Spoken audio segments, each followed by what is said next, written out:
Bonjour, je te souhaite la bienvenue au coffre à outils RH pour mieux connecter, des entrevues inspirantes de personnes qui sont leurs propres ressources humaines, prennent leur place et sèment l'espoir.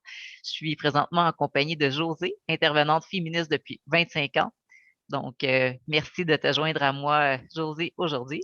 Ben, merci pour cette belle invitation-là. C'est toujours un plaisir là, de te retrouver. Tellement. Donc, la thématique qu'on a pensée pour toi aujourd'hui, c'est développer sa gestion émotive. On veut entre autres parler de la pénurie de main-d'œuvre, comment est-ce que ça peut affecter le système de santé, le manque de ressources, l'urgence versus la prévention. Euh, Puis pourquoi c'est important de développer sa gestion émotive dans un système de santé qui aurait peut-être pas autant le temps ou toutes les ressources en ce moment qu'on voudrait. Puis, dans le fond, on veut parler du réseau personnel, le réseau social, qu'est-ce qui se fait sur Internet. Puis, tu veux aussi parler d'un outil là, en hypnose, le conseil d'administration, qu'on peut se faire dans notre tête pour s'aider. Là, donc, voilà le menu qu'on a à te proposer. Donc, José, est-ce que tu veux nous parler? Ah, puis je voulais dire aussi là, que j'ai fait le balado précédent, que c'était sur trouver le point de départ, puis que José, que je parlais, entre autres, que j'avais eu un enjeu de santé. Puis, dans l'enjeu de santé, je trouve, parce que là, quand on a un enjeu de santé physique, ça peut affecter le psychologique. Puis, en tout cas, moi, je suis en train de revisiter mes pensées, puis revisiter mon intérieur, puis de faire en sorte de réaligner là, comment je me sens. Puis, j'ai senti qu'il y avait peut-être un besoin, qu'on était peut-être dans l'urgence. Puis, je voudrais t'entendre sur est-ce que tu crois que le système de santé, on est en urgence en ce moment? Puis, est-ce que tu crois que la pénurie de main-d'œuvre affecte le système de santé puis les ressources disponibles au niveau psychologique, là? Ben, tout à fait. Je pense que si on regarde dans le sens que une personne demande un suivi, si on veut, je vous dirais, thérapeutique au niveau d'un accompagnement émotif, je vous dirais autant les ressources au niveau privé, que ce soit qu'on parle au niveau de toute la médecine, mais je vous dirais au niveau des bureaux en privé, les psychologues, les thérapeutes X, je vous dirais les ressources communautaires, il y a il y a une pénurie qui est là. Donc, c'est sûr qui fait en sorte que ça a des retombées pour l'importance qu'on a une capacité de venir répondre aux besoins des gens qui sont là.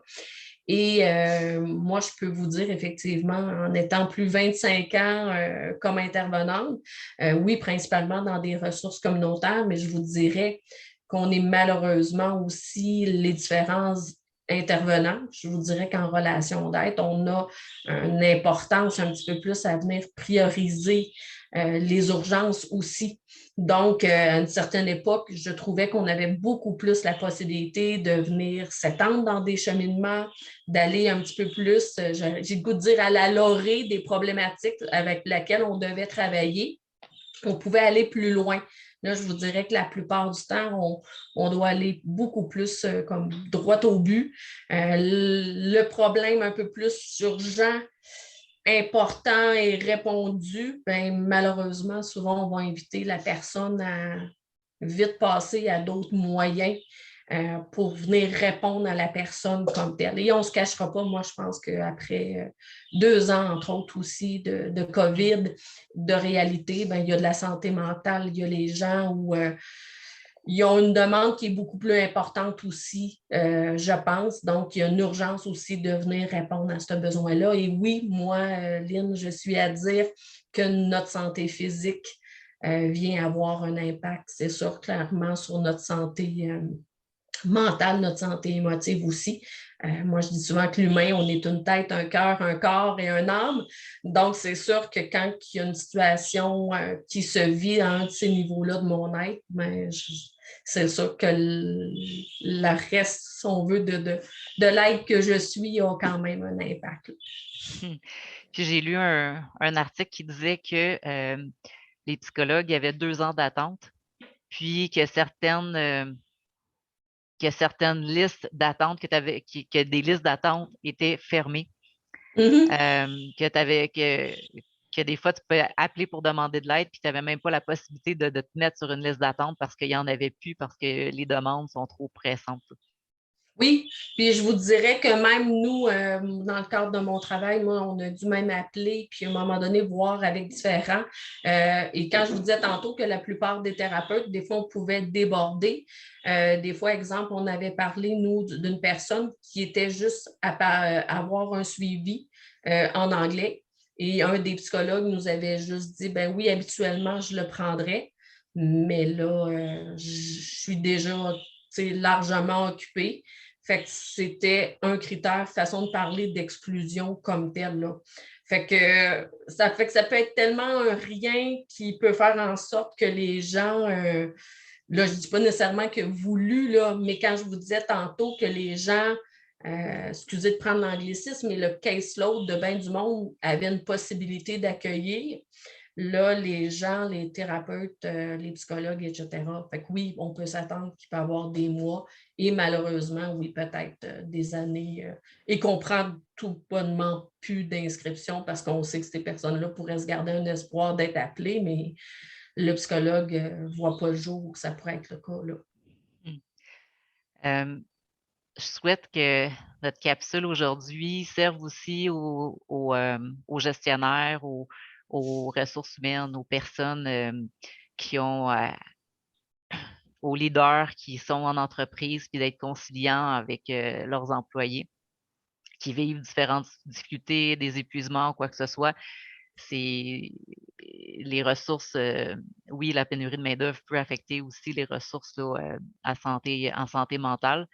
Donc, puis les employeurs aussi, c'est de plus en plus important là, d'avoir au niveau de la loi, parce que l'entreprise est imputable, d'avoir un plan d'intervention, puis de savoir, puis le programme d'aide aux employés aussi, d'en faire la promotion, pas juste l'avoir dans la carte, puis d'en faire la promotion aux besoins, mais de le mettre de l'avant.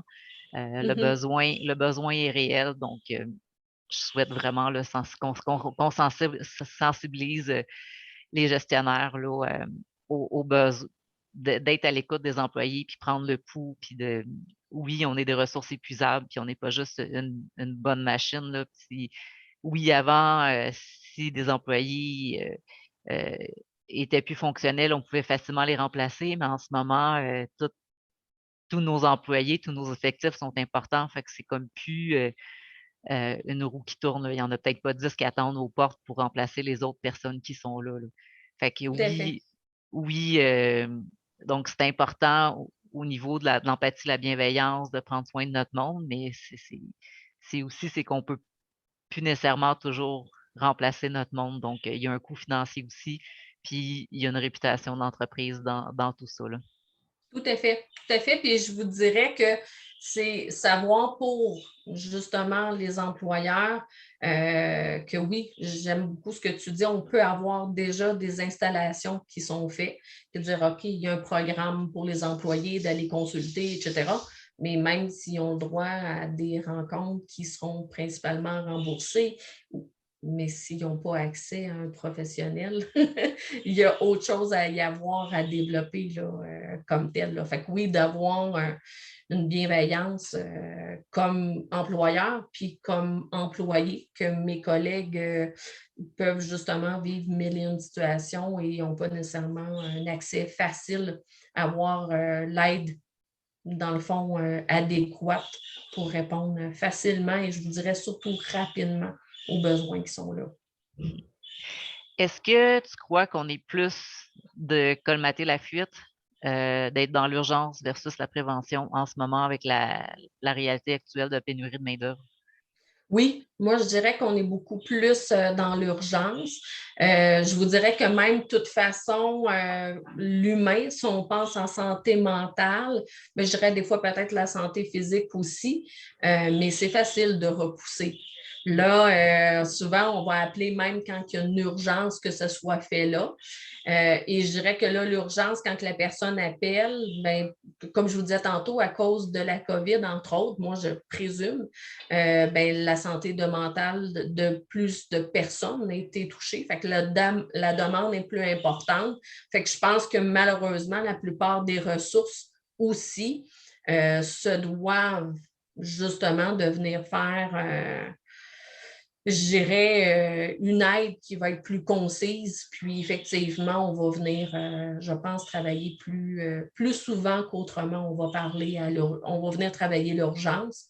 Et quand la personne, si moindrement elle va bien, elle a quand même des outils, effectivement, je pense que la plupart des professionnels vont le faire avec beaucoup de respect et de gentillesse, mais on va quand même l'exprimer qu'il y a d'autres personnes qui sont en souffrance puis qu'il faut venir s'occuper aussi. Fait que donc, oui, je pense que présentement, en 2022, on est beaucoup plus dans la plupart des services à venir travailler plus à un niveau d'urgence que de prévention. Même si on valorise la prévention. Donc, ça nous amène au prochain point que c'est de plus en plus important de développer sa gestion émotive, sa gestion de trouver, de développer son réseau, de trouver des trucs. Donc, est-ce que une des façons de développer sa gestion de ses émotions, puis de bâtir son propre coffre à outils personnel, puis c'est aussi le but du coffre à outils RH pour mieux connecter, offrir des pistes de solutions aux gens pour mettre le pied sur une première pierre, puis pouvoir qui servent de levier pour faire un bout de plus dans leur vie. Donc, un des points qu'on a parlé, c'est le réseau personnel. Oui, ce que j'ai le goût de vous dire pour beaucoup, c'est qu'il ne faut pas oublier que d'abord et avant tout, on est notre premier allié. Donc, moi, ce que je vous dirais, tout ce qui va faire en sorte qu'il va me rendre meilleur comme individu face à moi-même, c'est déjà le principal allié. Il faut que moi-même, je devienne ma principale alliée. Mais effectivement, dans mon réseau personnel, c'est sûr, il faut faire attention que mon conjoint, que ma soeur, que mon ami reste principalement mon conjoint, ma soeur et mon ami. Mais dans mon conjoint, dans mon ami, dans ma soeur, j'ai des gens qui ont des belles forces qui vont faire en sorte que qui peuvent avoir quand même une belle écoute des fois sans jugement. Je peux avoir une facilité peut-être d'être moi. Il y a des gens qui peuvent quand même être plus positifs. Il va y avoir des gens qui peuvent être des bons alliés pour venir retrouver sensiblement ce que je pourrais retrouver en cheminement personnel avec un thérapeute X. Donc, juste être vigilant de ne pas transformer tout notre réseau en différents thérapeutes, mais parce qu'il faut aussi, comme conjointe ou comme amie, je ne devienne pas avec la lourdeur que ce que ça peut engager. Mais il y a des gens qui m'entourent qui ont déjà ces beaux talents-là comme thérapeute. Dans les milieux de travail, collègues de travail, c'est sûr que c'est important là, de se protéger. Puis même que ce soit dans les familles au travail, il y a parfois des jeux politiques, puis c'est peut-être pas c'est important là, de se protéger puis de pas ouvrir son jeu, d'apprendre à connaître les gens. On a déjà fait des capsules là, au niveau en tout cas différentes capsules là, que c'est pas tout le monde qui a la même ouverture. Mais s'il y a des gens à qui on a plus confiance, des fois, ça peut être une marche l'heure du midi, échanger, prendre le temps de se saluer, de souhaiter, de se dire merci pour la journée. C'est des petits gestes qui peuvent faire une belle différence. Puis des fois, il y a combien de personnes qui vont manger dans leur bureau, puis qui prendront pas le temps de prendre une pause, puis d'échanger avec les autres. Donc, d'avoir des espaces pour échanger, donc juste de prendre le temps d'essayer de ne pas travailler sur l'heure du midi en mangeant, puis d'aller rejoindre d'autres collègues, ben, ça peut déjà changer les idées, puis ça peut permettre de créer des liens aussi. Tout à fait, tout à fait. Puis, tu sais, on avait parlé il y a quelque temps déjà des 5 langages de l'amour. Et je pense qu'effectivement, si je sais que j'ai une collègue, les petits cadeaux peuvent être appréciés, bien, des fois, ça peut être juste un matin que je prends le temps d'avoir remarqué comment qu'elle prend son café, puis j'y amène son café, ou, tu sais, peu importe, où j'ai fait une portion de dessert plus importante, puis je me permets de le partager avec des collègues. Fait qu'effectivement, oui, si on est capable de venir s'agrémenter, se nourrir aussi par des petits gestes tout simples comme ça, oui, on va venir contribuer au bien-être de chacun, là. Dans les réseaux sociaux, on entend Oui. souvent parler du côté négatif des réseaux sociaux. Je sais qu'on choisit nos gens autour de soi, puis on choisit qui on inclut dans nos réseaux sociaux. Pour ma part, je sais que j'ai choisi des personnes qui m'inspirent, qui ont des beaux messages à partager. Donc, il y a plein de publications là, que je vois là, qui m'inspirent puis qui me donnent le goût à mon tour de partager des leçons de vie, des articles que je trouve super intéressants. Donc, est-ce que tu veux compléter? Peine, parce que je trouve que tu le dis super bien, Lynn, dans le sens qu'effectivement, les réseaux sociaux, je suis d'accord avec toi que sont souvent juste malmenés. Parfois, on va déplorer le temps que les gens passent là-dessus, etc. Mais effectivement, c'est des choix qu'on fait. Fait que si on sait que je fais un choix de conscience, que j'ai envie justement que ce soit les petites conversations que je vais avoir, mais les lectures que je vais aller faire, ça va être des lectures que moi, j'ai tendance à dire, est-ce qu'elles m'élèvent ou est-ce qu'elles me tirent vers le bas? Bien, effectivement, il faut que j'aie majoritairement des lectures, des contacts qui vont m'élever vers le haut. Donc, pour moi, ben, si je sais que sur des réseaux, il y a une situation qui n'est pas facile, je n'ai pas trop le goût, ben, je peux restreindre ça ou je peux quand même aller faire le choix que je vais aller sur des réseaux sociaux avec des pensées positives, avec des blagues, avec une connotation de teinte avec laquelle j'ai le goût là, d'être en lien comme tel. Là. Puis deux réseaux, des réseaux sociaux aussi, ben il y a toujours une petite loupe puis qu'on peut faire une recherche. C'est Oui. oui, on parle souvent des algorithmes que quand on a une thématique, elle va nous emmener tout le temps comme des vidéos sur la même thématique. Mais si moi, je sais que j'ai, par exemple, si j'ai une problématique d'anxiété, mais je peux aller sur TikTok puis taper anxiété puis avoir plein de thématiques puis de vidéos qui vont traiter d'anxiété puis de développement personnel puis c'est comme court, là, c'est comme de 30 secondes à 3 minutes. Sur YouTube aussi, c'est la même chose. On peut faire des recherches puis trouver plein de personnes inspirantes puis avoir des capsules de 10 minutes À des puis heures. ben c'est ça. Puis un des films là, que j'ai découvert, là, moi, la chaîne que j'aime bien, c'est Mille Rois, qui a fait beaucoup de. Il y a le côté artistique, j'aime beaucoup le j'aime beaucoup l'artiste. Puis il a fait un film sur l'anxiété là, de 52 minutes. Donc, je vais mettre le lien en commentaire. C'est un film qu'on trouve, il y a tellement de matériel gratuit. Donc, c'est pas une question de budget, parce que des fois, quand on parle de psychologue, que c'est 100 et plus, je pense que les coûts de psychologue avec monté, que c'était rendu à 160 de l'heure.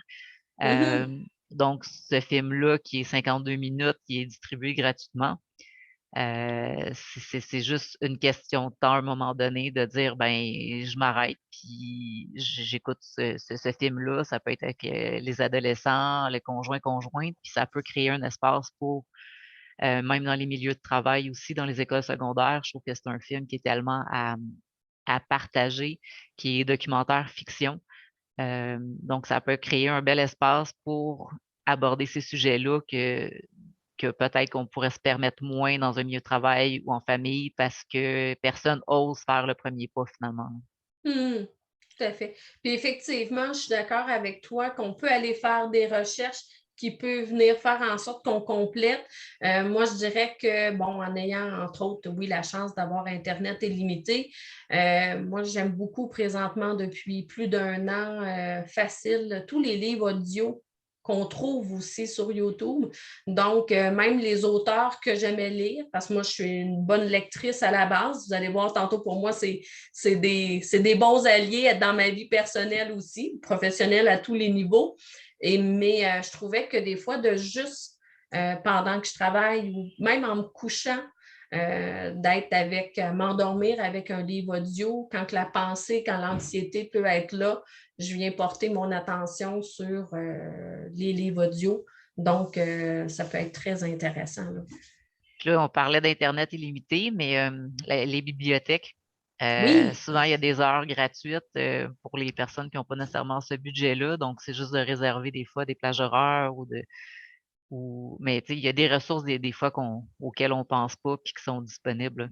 tout à fait. Oui, puis des fois, les villes, tout simplement, si on est au centre-ville, des fois, on a accès à de l'Internet, à certains lieux publics qui donnent ça accès. Fait qu'effectivement, on a plein d'alternatives là, comme tel. Il y a un autre outil que tu avais parlé, que tu avais découvert, le comité d'administration. Oui, Donc, le conseil conseil d'administration, d'administration. oui, il y a aucun problème. Lors de ma formation, entre autres en hypnose holistique, effectivement, il y avait une des techniques que moi, je trouvais qu'on pouvait pas nécessairement juste utiliser en hypnose, mais de penser que je peux avoir un conseil d'administration qui va être à mon bien-être personnel. OK? Et pour moi, un bon conseil d'administration, ce n'est pas juste toutes des gens qui se ressemblent. Fait que oui, je peux avoir des auteurs que j'apprécie. Je peux avoir Eckhart Tolle avec la pleine conscience, le moment présent. Je peux avoir un conférencier que j'aime beaucoup. Je pourrais avoir Céline Dion qui est sur mon conseil d'administration parce que sa musique me fait du bien. Puis bon, donc, ce que vous devez comprendre, c'est que dans notre conseil d'administration, je pourrais avoir ma mère qui est sous le conseil d'administration. Fait que ça peut être autant des gens de ma vie personnelle, ça peut être des auteurs, ça peut être des gens qui ont une belle sagesse, des gens qui ont une belle créativité. Ça se peut que ce soit des gens que je ne fréquente pas. Je ne fréquente pas Eckhart Tolle. Je pourrais avoir Einstein aussi, puis ça peut être une personne décédée qui est sur mon conseil d'administration. Puis je peux juste m'imaginer des fois un peu les réponses que ces gens-là me feraient. Je peux me remettre en contact avec ce qu'ils sont comme tels et savoir que c'est des grands alliés. Donc, pour moi, on disait tantôt, si je veux travailler en prévention, si je veux venir travailler des fois dans ma gestion émotive, mais pour moi, de mettre en action des gens de mon conseil d'administration, bien, je pourrais dire, bon, OK, là, Josée, elle a fait face à la situation qu'elle est en train de vivre. Parfait. Bon, ben, OK, ma mère me dirait quoi? OK? Là, je peux imaginer si je n'ai pas accès à ma mère, qu'est-ce qu'elle pourrait me dire, etc. Bon, ben, Eckhart Tolle me dirait quoi comme peut-être suggestion à ça? Donc, d'avoir un conseil d'administration, c'est en moyenne facilement 7 personnes. Fait que ce que je vous inviterais, c'est essayer peut-être dès aujourd'hui d'imaginer qui ferait partie de votre conseil d'administration. Un conseil d'administration, généralement, les gens, ils ont des mandats souvent de 2 ans. Fait que c'est peut-être bon d'aller revisiter votre conseil d'administration l'an prochain ou dans 2 ans. Puis est-ce qu'il y a des gens qui ont cédé leur place à une nouvelle personne, puis cette nouvelle personne-là, bon, ben j'ai peut-être plus Céline Dion sur mon conseil d'administration. C'est peut-être bien, par contre, d'aller rechercher quelqu'un qui est dans le même niveau, qui a un côté créatif, qui a un côté peut-être qu'il vient me faire du bien, une énergie, mais ça pourrait être quelqu'un complètement différent. Donc, voilà un peu brièvement l'outil qui est le conseil d'administration. Euh, tu, tu compléteras au besoin, mais ce que tu m'amènes, ben moi, c'est ce que j'ai besoin dans ma vie, c'est de gens inspirants. Donc, ce que j'aime, c'est il y a certaines personnes là, que je suis sur Internet en ressources humaines dans le milieu du travail qui m'inspirent beaucoup. Donc, quand je sens que j'ai des blues ou que je me sens plus dans des cassettes négatives, là, je me dis, OK, je vais aller écouter un balado de telle personne, puis qui est-ce qui peut m'inspirer? Fait que moi, je le vois comme à plus petite échelle, donc je ne sais Tout à pas fait. si c'est le même parallèle, si mon parallèle est Oui, bon, là. est excellent, c'est en plein ça, c'est à petite échelle. Des fois, il peut y avoir certains membres du conseil d'administration parce que, comme je disais tantôt, ce qui importe, c'est qu'idéalement, il soit quand même assez varié. Fait que je peux avoir quelqu'un de créatif, je peux avoir un sportif, je peux avoir vraiment quelqu'un de très intellectuel, je peux avoir un sage, je peux avoir quelqu'un qui est beaucoup dans l'humour. Donc, c'est important d'avoir des teintes assez variées de notre conseil d'administration, que je ne sois peut-être pas juste entouré de 7 sages. Oui, ça serait, mais c'est trop de sagesse. Il faut qu'il y ait de la sagesse, il faut qu'il y ait de l'humour, il faut qu'il y ait du sport, un sportif, il faut peut-être que j'en ai un que il m'élève, il m'inspire par son franc-parler. L'autre, c'est le côté spontané, côté très enfantin d'un de mes membres de conseil d'administration. Donc, d'avoir une belle variété là, au niveau de qui compose mon conseil d'administration. Puis avoir un conseil d'administration, des gens qui nous inspirent, ça peut aider à prendre de la hauteur puis prendre du recul vis-à-vis notre urgence à nous. Là. Fait que c'est une façon peut-être de prendre du recul pour d'être plus en prévention que d'être dans l'urgence comme telle. Oui, parce que souvent, on va se mettre en action nous aussi dans l'urgence. On va avoir répondu. Des fois, on va avoir un professionnel qui nous dit, bon, ben, les choses vont relativement bien. Puis des fois, on arrête de poursuivre notre cheminement au-delà de l'urgence. Fait que pour moi, c'est dès par la suite que je peux continuer à venir enchaîner avec mes outils, ben, je suis automatiquement en train de travailler en prévention pour une meilleure qualité de vie puis une meilleure gestion émotive. Là. Tout à fait. Est-ce que tu veux poursuivre avec le mot de la fin? Qu'on encourage. Oui. Je vais t'aiguiller. Là. Oui. Ben, en fait, on t'encourage, on vous encourage à développer votre gestion émotive pour devenir votre propre ressource humaine, prendre votre place puis semer l'espoir. Donc, est-ce que tu voudrais compléter? Mais ce que j'aurais le goût de compléter, parce que c'est déjà encore une fois très bien la façon que tu l'amènes, j'ai le goût de dire, ça, on revient beaucoup à notre moment présent, puis on se fait simplement se demander la question, est-ce que ça m'élève? Est-ce que ça me fait du bien? Est-ce que ça me fait sourire? Est-ce que ça vient me détendre? De revenir, j'ai le goût de dire à votre pureté d'enfant. Hein? Un enfant a cette pureté-là de ça me fait du bien, j'y suis, j'ai pas trop le goût de le quitter, je suis pas bien dans quelque chose, j'ai le goût de le quitter. J'ai le goût que ça s'arrête. Fait que souvent, d'être beaucoup plus à l'écoute de soi. Puis effectivement, parce que même si on fait des choses qui nous font du bien, bien, ça se peut que des fois, on est quand même rassasié d'une chose. Fait que, mais juste s'en aller vers autre chose qui nous fait du bien. Fait que pour moi, la une belle gestion émotive va être une grande écoute émotive comme tel. Parfait. Donc, merci beaucoup pour ton temps. Puis, en espérant que cet épisode-là t'a fait du bien, on t'invite à poursuivre la discussion. On va laisser les courriels. Donc, à très bientôt pour un prochain épisode du Coffre à outils RH pour mieux connecter. Au revoir. Mais, merci, au revoir tout le monde.